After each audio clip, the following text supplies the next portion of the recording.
J'ai attaqué l'école hôtelière à Sisteron à l'âge de 15 ans où j'ai fait un bac technologique et derrière j'ai enchaîné avec un BTS où là j'ai fait une alternance chez la chef Anne-Sophie Pic qui a été ma première vraie expérience en hôtellerie-restauration. J'y suis restée 3 ans. Puis derrière j'ai eu la chance de pouvoir intégrer les cuisines du Louis XV avec le chef Pascal Bardet qui a été une très grande formation pour moi. Puis je suis passée un petit peu au grill avec le chef Franck Cerutti. Je suis partie à New York pendant une année avec le chef Sylvain Porté. Je suis revenue et j'ai pris ma première place de sous-chef avec le chef Christophe Martin à la Bastide de Moustier pendant 3 ans. Après cette expérience, le chef Christophe Martin a ouvert son établissement et je suis partie avec lui pour ouvrir, avec lui et sa femme et un personnel de salle et moi. On y est resté pendant une année en complète, puis le chef a eu quelques petits soucis de santé, donc du coup je suis restée toute seule dans son établissement. Nous avons eu l'étoile 5 mois après l'ouverture et nous sommes restés ouverts pendant 2 ans et demi. Nous avons dû malheureusement fermer l'établissement.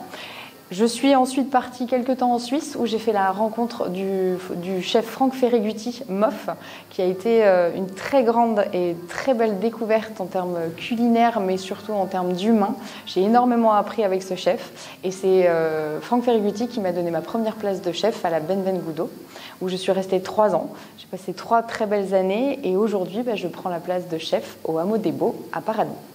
Un très beau projet, une envie similaire à la mienne, de mettre en avant les fournisseurs, les producteurs, le produit.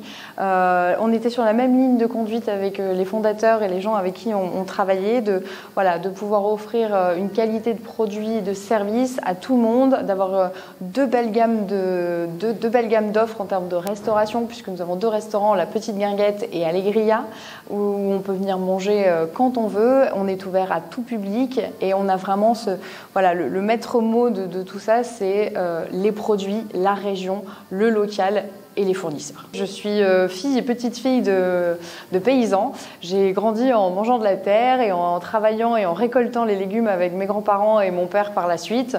J'ai des très belles anecdotes où en fin d'école, mes parents, faut pas le dire, mais ils me mettaient plus à l'école et on partait ramasser les cerises tous ensemble parce qu'ils avaient leur travail et moi je gérais une équipe de 10 personnes pour ramasser les cerises de 5h le matin jusqu'à 18h le soir et c'était des moments fabuleux, magiques. Ma grand-mère qui faisait les plateaux, pareil, il faut pas le dire, elle mettait les petites dessous et les grosses dessus pour que quand on arrive chez les gens qui venaient nous les acheter, ils achètent un plateau entier alors que dessous il y avait des toutes petites cerises alors que sur le dessus on avait les plus grosses et les plus belles.